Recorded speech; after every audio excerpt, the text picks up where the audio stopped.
മാന്യ പ്രേക്ഷകർക്ക് എൻ്റെ നമസ്കാരം, പ്രണാമം, നന്ദി. ഇന്ന് നമ്മൾ സംസാരിക്കുന്ന വിഷയം എന്ന് പറയുന്ന അമേരിക്കയുടെ മനോഭാവം. ഏകദേശം ഒരു മാസത്തിലധികമായി ഇറാൻ യുദ്ധം. അമേരിക്കയുടെ മനോഭാവം എന്താണ്? UN എന്നുള്ള മഹാ അങ്ങാടിയുടെ ഇന്നത്തെ അവസ്ഥ എന്താണ്? പിന്നെ മോസ്റ്റ് ക്രൂഷ്യൽ എന്ന് പറയും ഇന്നലെ നടന്നിരിക്കുന്ന, അതായത് ട്രംപിന്റെ വലിയ വീരവാദം. ഒരു ഒരു ഒരു കാര്യത്തിൽ എനിക്ക് വളരെ സന്തോഷമുണ്ട്. കാരണം ഒരുപാട് സുഹൃത്തുക്കൾ അടിയിൽ പറയാറുണ്ട്, തനിക്കൊന്ന് പൊട്ടിക്കരഞ്ഞുകൂടെ എന്ന്. ഞാനിന്ന് പൊട്ടിക്കരയാൻ പോവുകയാണ്. പൊട്ടിക്കരയാൻ പോവുക തന്നെയാണ്. അതിന് അവസരം ഒരുക്കി തന്ന ട്രംപിന് എൻ്റെ ആദ്യമേ തന്നെ നമസ്കാരം. കാരണം വേറെ ഒന്നും കൊണ്ടല്ല, ട്രംപിന് വലിയൊരു വീരവാദമായിരുന്നു. അതായത് ഇറാനിൽ എയർ ഡിഫൻസ് ഇല്ല, സ്റ്റോൺ ഏജിലേക്ക് കടന്നു പോയിരിക്കുന്നു. ഇത് തീർച്ചയായിട്ടും ഇറാനിലെ മൂന്നോളം അമേരിക്കൻ വിമാനങ്ങൾ വെടിവെച്ചു എന്ന് പറയുന്ന വാർത്ത നമ്മൾ വിശകലനം ചെയ്യാൻ പോകുന്നു. ആദ്യമേ പറയട്ടെ, അമേരിക്കയുടെ മനോഭാവം എന്താണ് അത് മനസ്സിലാക്കണമെങ്കിൽ കുറച്ച് പുറകിലോട്ട് പോകണം. അമേരിക്കയുടെ മനോഭാവം എന്ന് പറയുന്നത് വ്യാപാര മനോഭാവം. അമേരിക്ക കംപ്ലീറ്റ്ലി വ്യാപാരി, അതായത് ഓയിൽ ബിസിനസ് മുഴുവനായി മധ്യപൂർവേഷ്യയിൽ നിന്ന് ഓയിൽ ബിസിനസ് മുഴുവനായി തുടച്ചു മാറ്റിയിട്ട് അമേരിക്കയിലേക്ക് നോർത്ത് വെസ്റ്റേൺ ഹെമിസ്ഫിയറിലേക്ക് കൊണ്ടുപോകാനുള്ള ശ്രമമാണ് നടന്നുകൊണ്ടിരിക്കുന്നത്. കാരണം ഇന്ന് ലോകത്തിലെ ഏറ്റവും വലിയ ഓയിൽ കൈകാര്യം ചെയ്യുന്ന രാജ്യം എന്നുള്ളത് അമേരിക്കയാണ്. ഇവിടെ നിങ്ങൾ ആലോചിക്കുക, ടൈം ലൈൻ ആലോചിക്കുക. അതായത് ഇവിടെ വരുന്നതിന് തൊട്ട് മുമ്പാണ് മഡൂറോനെ സ്ഥാനഭ്രഷ്ടനാക്കിയിട്ട് ഒരു പാവ സർക്കാരെ നിശ്ചയിച്ചു. ലോകത്തിലെ ഏറ്റവും കൂടുതൽ എണ്ണ ഉൽപ്പാദിപ്പിക്കുന്ന രാജ്യമായ വെനസ്വേലയെ തകർത്തുകൊണ്ട് അമേരിക്ക അവിടെ വരുന്നു. ഇന്ന് ലോകത്തിന്റെ 80% എണ്ണ സമ്പത്ത് കൈകാര്യം ചെയ്യുന്നത് അമേരിക്കയാണ്. അപ്പോൾ തിരിച്ചൊരു ചോദ്യം അമേരിക്കയിലെ സുഹൃത്തുക്കൾ ചോദിക്കുമായിരിക്കും, എന്തുകൊണ്ട് അമേരിക്കയിലെ എണ്ണ വില താഴേക്ക് വരുന്നില്ല? അമേരിക്കയിലെ എണ്ണ, അമേരിക്ക ഉണ്ടാക്കുന്ന എണ്ണ എന്ന് പറഞ്ഞല്ല, അമേരിക്ക എണ്ണ കൈകാര്യം ചെയ്യുന്നത് അമേരിക്കയാണ് എന്നെങ്കിൽ പോലും അമേരിക്കൻ കമ്പനീസ് ആണ് കൈകാര്യം ചെയ്യുന്നത്, അമേരിക്കയല്ല. ഷെവറോൺ, എക്സോൺ എന്ന് പറയുന്ന കമ്പനീസ്, ബടബട കോർപ്പറേഷൻസ് ആണ് എണ്ണ ലോകം മുഴുവൻ കൈകാര്യം ചെയ്യുന്നത്.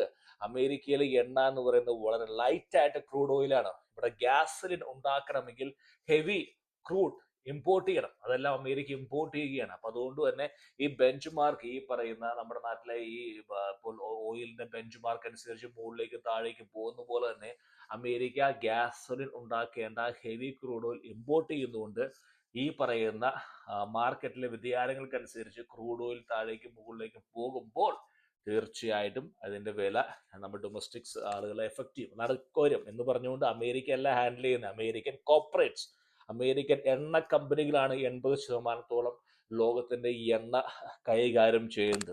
വ്യാപാര പണവും വളരെ സിമ്പിളായി പറയുകയാണ്, ഇനി അമേരിക്കൻ കമ്പനികൾ ഈ പറയുന്ന മിഡിൽ ഈസ്റ്റിലെ ദേശങ്ങളുടെ കയ്യിൽ നിന്ന് എണ്ണ സമ്പത്ത് അല്ലെങ്കിൽ എണ്ണ വ്യാപാരം അമേരിക്ക തുടച്ചു മാറ്റും. അമേരിക്കൻ ഹെമിസ്ഫിയറിലേക്ക് കൊണ്ടുപോകുന്നതായിരിക്കും 99% കാണാൻ സാധിക്കും. എന്നാണ് അവരുടെ ഉദ്ദേശം എന്ന് പറയുന്നത്.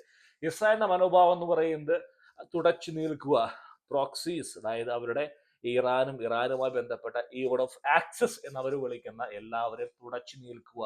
അതിന് സമയം ഒരുപാട് എടുക്കും. അതുകൊണ്ട് തന്നെ യുദ്ധം മുന്നോട്ട് തന്നെ പോകും. ഞാൻ വ്യക്തമായി ചോദിക്കട്ടെ, ഇപ്പൊ ഞാനൊരു ആർമി ജനറൽ ആണെങ്കിൽ 32 ദിവസം കൊണ്ട് എൻ്റെ അണ്ടറിലെ ആർമി ഇത്രയും അച്ചീവ്മെന്റ് ചെയ്തു കഴിഞ്ഞാൽ ഞാൻ എന്തൊരു യുദ്ധം നിർത്തണം? കണ്ടിന്യൂ. അതാണ് ട്രംപിന്റെ മനോഭാവം. ട്രംപ് പറയുന്നില്ലേ, അതായത് 8 വർഷം എടുത്തു ഇറാഖിൽ, ആ 4 വർഷം എടുത്തു അഫ്ഗാനിസ്ഥാനിൽ, 19 വർഷം എടുത്തു കൊറിയയിൽ, 19 വർഷം എടുത്തു വിയറ്റ്നാമിൽ.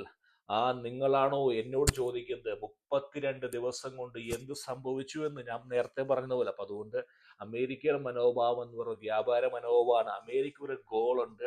അതായത് ഈ ഗോൾ എന്ന് പറയുന്നത് എണ്ണ വ്യാപാരം അമേരിക്കയിലേക്ക് മാറ്റണം, അല്ലെങ്കിൽ അമേരിക്കൻ കമ്പനികളിലേക്ക് മാറ്റണം. അതുവരെ അവർ തീർച്ചയായിട്ടും ഇത് ഈ പറയുന്ന സമയം എടുത്തേ പോകും. അതുകൊണ്ട് യുദ്ധം തന്നെ മുന്നോട്ട് തന്നെ പോകും. ഇവിടെ എന്ന് പറയുന്നത് ഇതിൽ ഇന്ത്യക്ക് വരുന്ന ബെനിഫിറ്റ് എന്ന് പറയുന്നത്, അതായത് നമ്മുടെ ഇന്ത്യക്കാർക്ക് മനസ്സിലാക്കുക, നമ്മുടെ ഇന്ത്യൻ സുഹൃത്തുക്കളെ ശ്രദ്ധിക്കുക, ഇന്ത്യക്ക് ബെനിഫിറ്റ് എന്ന് പറയുന്നത് പാകിസ്ഥാന് നല്ലൊരു അടി കിട്ടുന്നതായിരിക്കും. കാരണം ഇന്ത്യയിലേക്ക് വരുന്ന ടെറർ പ്രോക്സീസ്, ഇന്ത്യയിലെ പുൽവാമി ആയാലും പത്താൻകോട്ട് ആയാലും ഇതിനെല്ലാം പുറകിൽ എണ്ണയുടെ കറുത്ത കരങ്ങളുണ്ട്. കാരണം നമ്മൾ കണ്ടതാണ്, സൗദിയിൽ നിന്ന് ഒരുപാട് പണം വരുന്നുണ്ട്. സൗദിയാണ് ഇമ്പോർട്ട് ചെയ്യുന്നത്. സൗദിയിൽ നിന്ന് പണം വാങ്ങാറില്ല പാകിസ്ഥാനിന്. കാരണം എന്തുകൊണ്ടാണ്? പണമില്ല. ഈ പണം മുഴുവൻ പാകിസ്ഥാൻ ദേശവിരുദ്ധ പ്രവർത്തനങ്ങൾക്ക് വിനിയോഗിക്കുന്നുണ്ട്. അവരെ സർക്കാരിന് കയ്യിൽ പണമില്ല എണ്ണ വാങ്ങാൻ. എണ്ണ വെറുതെ കൊടുക്കുന്നു സൗദി. ഒരു ബുക്കിൽ എഴുതി വെക്കുന്നുണ്ട്, എൻ്റെ അറിവില്ല. അങ്ങനെ ബുക്ക് നിറയുമ്പോൾ എന്താ പറയുന്നത്, പാകിസ്ഥാൻ വിദേശകാര്യമന്ത്രിനെ വിളിക്കും, അല്ലെങ്കിൽ ഫൈനാൻസ് മിനിസ്റ്ററെ വിളിച്ചു ചോദിക്കും, രാജാവ് ചോദിക്കും പണം എവിടെ. അപ്പൊ അവർ പറയും നമ്മൾ സഹോദരന്മാരല്ലേ, സക്കാത്തല്ലേ എന്നിരിക്കുന്നത്. അപ്പൊ അങ്ങനെ പറഞ്ഞ എഴുതി തള്ളും. ആ എഴുതി തള്ളുന്നത് കൊണ്ടാണ് പാകിസ്ഥാൻ ഇന്ത്യ വിരുദ്ധ പ്രവർത്തനങ്ങൾക്ക് പണം കൊടുക്കാൻ പറ്റുന്നത്. ഇപ്പൊ സൗദി എണ്ണ കൊടുത്തില്ലെങ്കിൽ ഇന്ത്യ വിരുദ്ധ പ്രവർത്തനങ്ങൾക്ക് വിനിയോഗിക്കേണ്ട പണം മുഴുവൻ എണ്ണ വാങ്ങേണ്ടി വരുന്നത് കൊണ്ട് ഇന്ത്യക്ക് ശല്യം കുറഞ്ഞു കിട്ടും. നമ്മുടെ സുഹൃത്തുക്കളെ പ്രത്യേക ശ്രദ്ധയ്ക്ക്. ഇനി നമ്മൾ ചിന്തിക്കേണ്ട സംഭവം എന്ന് പറയുന്നത് UN എന്തുകൊണ്ട് ഇടപെടാൻ സാധിക്കുന്നില്ല. ഒരു കാര്യം മനസ്സിലാക്കുക, അതായത് നമ്മൾ രണ്ട് പഞ്ചായത്തുകൾ തമ്മിലുള്ള തർക്കം പോലും ഇവർക്ക് തീർക്കാൻ സാധിക്കില്ല. UN എന്ന് പറയുന്നത് പണമുള്ളവരുടെ വീടുകളിൽ ഒരു വണ്ടി ഉണ്ടാവും, വിൻറ്റേജ് കാർ എന്ന് പറയും. പണമുള്ളവരൊക്കെ അമേരിക്കയിൽ വാങ്ങിച്ചിടും. 60കളിലും 70കളിലും 80കളിലൊക്കെ വണ്ടി വാങ്ങിച്ച് ഗരാജിൽ വെറുതെ ഇടും, വിൻറ്റേജ് കാർ. ഇത് ഓടിക്കാറില്ല, പക്ഷെ ഒരു ഒരു ഒരു അംഗീകാരം പോലെ. അതായത് ന്യൂയോർക്കിലെ ഏറ്റവും വലിയ റിയൽ എസ്റ്റേറ്റ് മാഫിയ ആണ് UN എന്ന് പറയുന്നത്, യുണൈറ്റഡ് നാഷൻസ്. അവരുടെ പരിപാടി എന്ന് പറയുന്നത് ഇത്തരത്തിലുള്ള എന്തെങ്കിലും ഒരു പരിപാടികൾ ഒപ്പിക്കുക, പൈസ കിട്ടുന്ന പരിപാടികൾ ഒപ്പിക്കുക. ഈ പറയുന്ന സംഘടന എന്ന സാധനത്തിന് ഒരു ചിഹ്നവുമില്ല. 2ാം ലോക മഹായുദ്ധ സമയത്ത് ആരംഭിച്ച ഈ സംഘടനയ്ക്ക് ഒന്നും ചെയ്യാൻ സാധിക്കില്ല. അവരെ പരിപാടി എന്ന് പറയുന്നത് പണം, ഫണ്ട് കൈക്കലാക്കുക, ഗ്രാൻഡ് കൈക്കലാക്കുക, പോക്കറ്റിലിടുക. അതുകൊണ്ട് അന്നേരത്തിന് ഓടിച്ചു വിട്ടവരെ. ഇനി മൂന്നാമത്തെ ചോദ്യം, എന്താണ് ഇന്നലെ നടന്നിരിക്കുന്നത്? അതായത് ഇന്നലെ അമേരിക്കയുടെ 3ഓളം വിമാനങ്ങൾ വീണു എന്ന് പറയുന്നു. F-15E സ്ട്രൈക്ക് ഈഗിൾ, അതോടൊപ്പം തന്നെ A-10 വാർഡോഗ്, അതോടൊപ്പം തന്നെ ബ്ലാക്ക് ഹോക്കിന് വെടികെട്ടു എന്ന് പറയുന്നു. ഒരു കാര്യം മനസ്സിലാക്കണം, ലോകത്തിലെ ഏറ്റവും ഡേഞ്ചറസ് ആയ മിഷൻ എന്താണെന്നറിയോ? റെസ്ക്യൂ എന്ന്. അതായത് നമ്മുടെ വിമാനം ശത്രു രാജ്യത്ത് പതിച്ചാൽ അവിടെ പോയി നമ്മുടെ പൈലറ്റുമാരെ കൊണ്ടുവരേണ്ടത് ഏറ്റവും റിസ്കി മിഷൻ. വളരെ റിസ്ക്. എന്തുകൊണ്ടാണ് റിസ്ക് എന്ന് ചോദിച്ചാൽ, ഇപ്പൊ ഇന്ത്യ പാകിസ്ഥാന്റെ വിമാനം വീണു എന്ന് പറഞ്ഞാൽ അവരെന്തായാലും പാകിസ്ഥാൻ വരുമെന്ന് കേൾക്കുമ്പോൾ ഇന്ത്യ എന്തായാലും നമ്മുടെ ഫുൾ ഫോഴ്സിന് ആ ഏരിയയിലേക്ക് മൊബിലൈസ് ചെയ്യും. കാരണം എന്ന് പറയുന്നത് പിടിക്കാനായിട്ട്, കാരണം ആ ഫോഴ്സ് തകർക്കാൻ. അപ്പൊ അതുകൊണ്ട് വളരെ റിസ്ക് ആയിട്ടുള്ള ഒരു മിഷനാണ് ഈ പറയുന്ന റെസ്ക്യൂ. അപ്പൊ അതുകൊണ്ട് തന്നെ റെസ്ക്യൂന് പോയ A-10 വാർഡോഗ്. A-10 വാർഡോഗ് എന്ന് പറയുന്നത് ഫൈറ്റർ ജെറ്റ് എന്ന് പറയുന്നത് ഫ്ലൈയിങ് മെഷീനാണ്. രണ്ട് ഭയങ്കര പഴയതാണ്, ഫ്ലൈയിങ് ആണ്, അതിനാണ് അടി കിട്ടിയിരിക്കുന്നത്. ഭാഗ്യവശാൽ പൈലറ്റ് അത് കുവൈറ്റിൽ ഇറക്കി എന്ന് പറയുന്നു. അതിനെപ്പറ്റി വിവരങ്ങൾ കടന്നു വന്നിട്ടില്ല.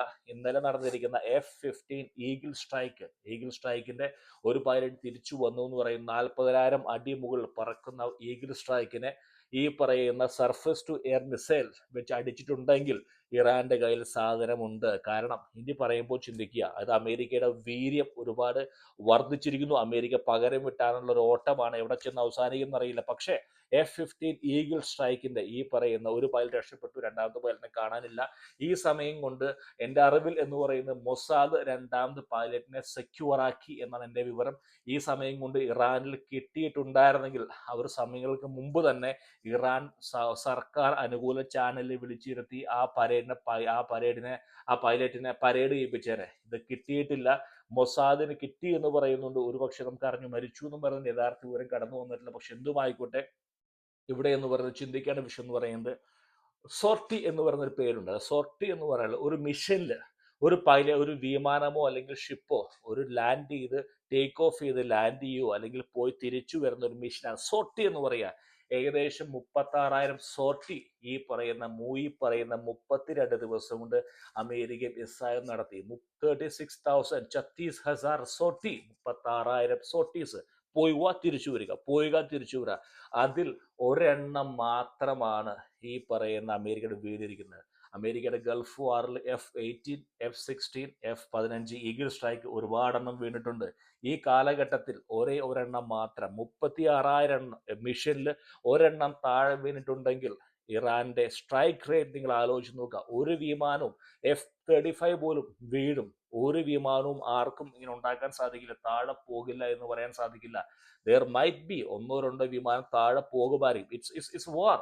ആരുടെ കയ്യിൽ എന്തുണ്ട് നമുക്കൊന്നും പറയാൻ സാധിക്കില്ല. Dangerous mission. അപ്പൊ അതുകൊണ്ട് 36,000-ഓളം സ്ട്രൈക്സ് ഒരു വിമാനം താഴെ പോയിട്ടുണ്ടെങ്കിൽ അത് ഇറാന്റെ പ്രശ്നമാണ്. കാരണം your strike rate is very bad. നിങ്ങളുടെ സ്ട്രൈക്ക് വളരെ വളരെ പുവർ ആണ്.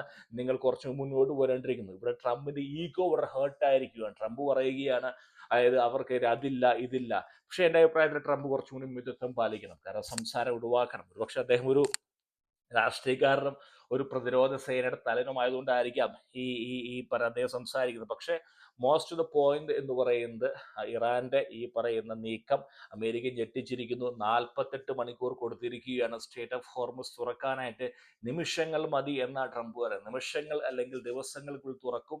വരും ദിവസങ്ങൾ വരാൻ പോകുന്നത് വളരെ മാരകമായിട്ട് അറ്റാക്ക് ആവാൻ സാധ്യത ഉണ്ട്. കാരണം പറഞ്ഞു കേൾക്കുന്നത് ഈ ഈ 2 ദിവസം കൊണ്ട് തുറന്നേ പറ്റും. April 6 dead line. എന്തായി തീരുമെന്ന് അറിഞ്ഞുകൂടാ. പക്ഷേ ഈ ഞാൻ പറഞ്ഞ അമേരിക്കയുടെ വ്യാപാര മനോഭാവം, ഈ പൈലറ്റ് വീണതിനെ പറ്റിയും പിന്നെ UN വലിയ വലിയ സാധ്യത ഒന്നുമില്ല ഇവിടെ. അവസാനം പറഞ്ഞാൽ ഈ യുദ്ധം തുടരുക തന്നെയാണ് സാധ്യത. അമേരിക്കയുടെ ഒബ്ജക്റ്റീവ്സ് അച്ചീവ് ചെയ്യുന്നവരെ അവർ യുദ്ധം ചെയ്തുകൊണ്ടേയിരിക്കും.